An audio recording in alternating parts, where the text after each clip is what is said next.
Hello students, welcome to personal tutor. मैं हूं संयोगिता और हम यहां स्टार्ट कर रहे हैं 13.3।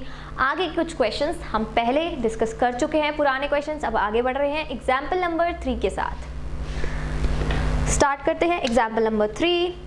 लास्ट में हमने सिर्फ और सिर्फ पैरेललोग्राम की बात की थी। अब इस एग्जाम्पल में हमारे पास है रोम्बस, तो हम रोम्बस की बात कर लेते हैं कि एरिया ऑफ रोम्बस कैसे निकालेंगे।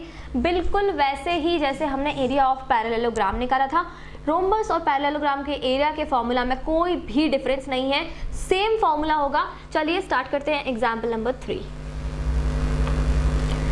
यहाँ पर हमें साइड दी हुई है रोम्बस की। The side of a rhombus is 8.5 centimeter and its altitude is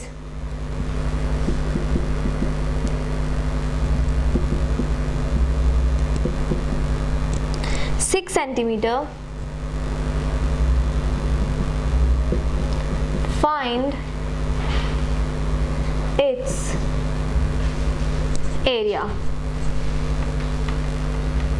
अब यहाँ पर आपको दोनों इंफॉर्मेशन जो आपको ज़रूरत है एग्जैक्टली वही आपको यहाँ दिया हुआ है। कुछ नहीं करना है, सीधे फॉर्मूला पुट करेंगे एरिया ऑफ रोम्बस का। तो सॉल्यूशन,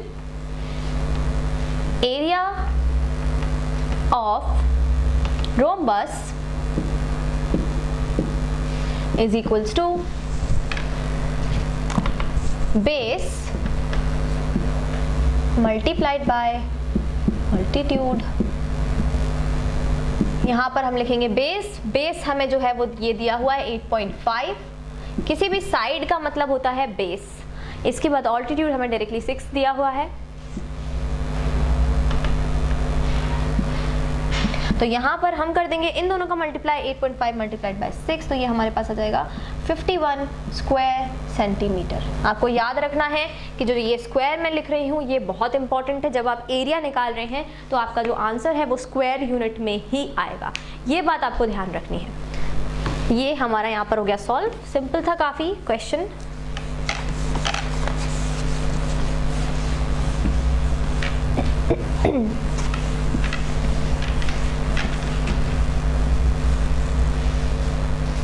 आएंगे हम अब नेक्स्ट क्वेश्चन पे, दैट इज एग्जाम्पल नंबर 4। यहाँ पर आपको कुछ फिगर्स बने हुए दिए हैं। इसमें आपके 3 सब क्वेश्चंस हैं, तो हम लाइन से करते हैं इन तीनों को ऑर्डरली। क्वेश्चन नंबर 4, सबसे पहले यहाँ क्वेश्चन लिख देती हूँ मैं। आपको निकालना है एरिया इन सभी पैरेललोग्राम्स का। तो find the area of parallelograms. यहाँ पर आपको कुछ पैरेललोग्राम्स दिए हैं, इनका निकालना है एरिया। तो सबसे पहला देखते हैं किस तरह से बना हुआ है ये। यहाँ पर सिंपली एक पैरेललोग्राम बना हुआ है 8 सेंटीमीटर और यहाँ 12 सेंटीमीटर। तो इसका एरिया निकालना मेरे हिसाब से आपके लिए बहुत ही ज़्यादा इजी है। डायरेक्टली आपको यहाँ पर हाइट दी है, डायरेक्टली आपको यहाँ पर बेस दिया है, सीधे आप यहाँ एरिया निकाल सकते हैं। तो स्टार्ट करते हैं। Area of parallelogram is equals to base multiplied by altitude. तो बेस है हमारा 12, हाइट है 8, 96 स्क्वायर सेंटीमीटर। ये निकल गया हमारा एरिया। मल्टीप्लाई कर दिया, एरिया था इसलिए लगा दिया यूनिट में स्क्वायर। काफी इजी था ये। सेकंड वाला क्वेश्चन देखेंगे।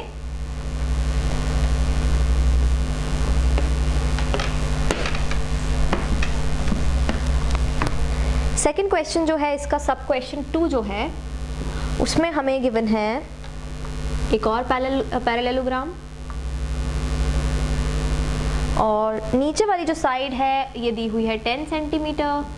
ये ऑल्टीट्यूड दिया हुआ है 6.5 सेंटीमीटर। अगेन ये भी काफ़ी इजी है, इसमें भी हमें एरिया निकालना है। तो यहाँ पर एरिया डायरेक्टली निकाल लेते हैं, बेस इंटू हाइट, तो 10 इंटू 6.5 यहाँ पर हो जाएगा। तो ये आ गया 65 स्क्वायर सेंटीमीटर। ये आ गया हमारा एरिया। अब नेक्स्ट वाला जो है ये काफ़ी इंपॉर्टेंट क्वेश्चन है, इसे ध्यान से देखेंगे। यहाँ पर हमें एक पैरेललोग्राम इस तरह से दिया हुआ है,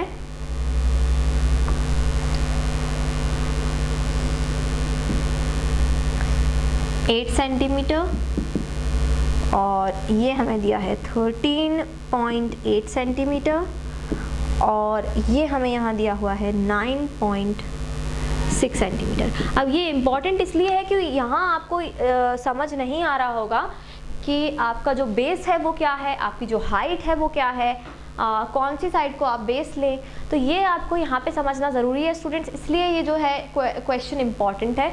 आपको ध्यान रखना है कि जो हाइट आपको दी हुई है, यहाँ पर जैसे इस क्वेश्चन में अगर देखें तो हाइट इस तरह से दी हुई थी, इसलिए हमने बेस इसको लिया, इसको नहीं लिया।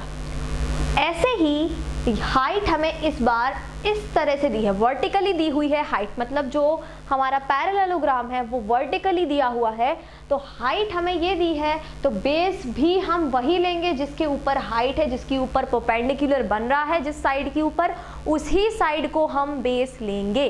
तो ये जो है बेस हमारा आ जाएगा 8 सेंटीमीटर। यहाँ पर 13.8 सेंटीमीटर बेस नहीं लेंगे क्योंकि इस पर हाइट लाई नहीं कर रही है, इस पर जो है परपेंडिकुलर नहीं बन रहा है। अगर हमारा परपेंडिकुलर इस तरह से बनता तो फिर हम इसे बेस ले लेते, इसे हम हाइट ले लेते, लेकिन ऐसा नहीं है, हमारा परपेंडिकुलर यहाँ है, तो इसलिए हम क्या करेंगे, यहाँ इसको बेस लेंगे। तो यहाँ पे एरिया निकल जाएगा 9.6 मल्टीप्लाइड बाय 8। आप इन दोनों का मल्टीप्लाई करेंगे, आपको मिलेगा 76.8 स्क्वायर सेंटीमीटर। तो इस तरह से ये निकल गया हमारा यहाँ पर एरिया।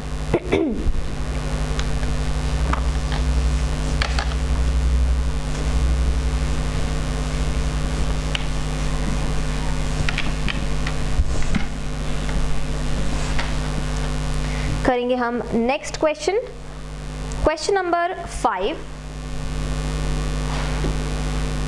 फिफ्थ क्वेश्चन में हमें दिया हुआ है ABCD is a parallelogram, BF is perpendicular on DC and BE is perpendicular on AD. If BF is 7 centimeter and DC is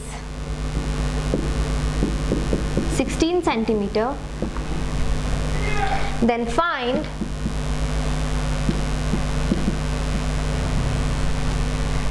one area and 2 altitude BE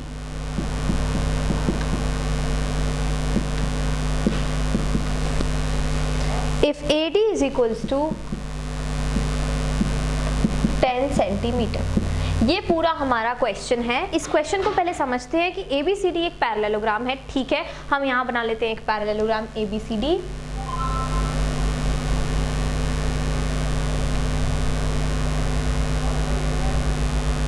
ये बन गया हमारा ABCD पैरेललोग्राम। तो ABCD ये हो गया हमारा पैरेललोग्राम यहाँ पर। अब हमें क्या करना है, परपेंडिकुलर ड्रॉ करना है BF जो कि DC पर हो, तो BF से परपेंडिकुलर ड्रॉ करेंगे हम जो कि BC पर हो। तो एक काम करते हैं, इसको हम इस तरह से बनाते हैं कि परपेंडिकुलर जो है ड्रॉ करना हमारे लिए इजी रहे।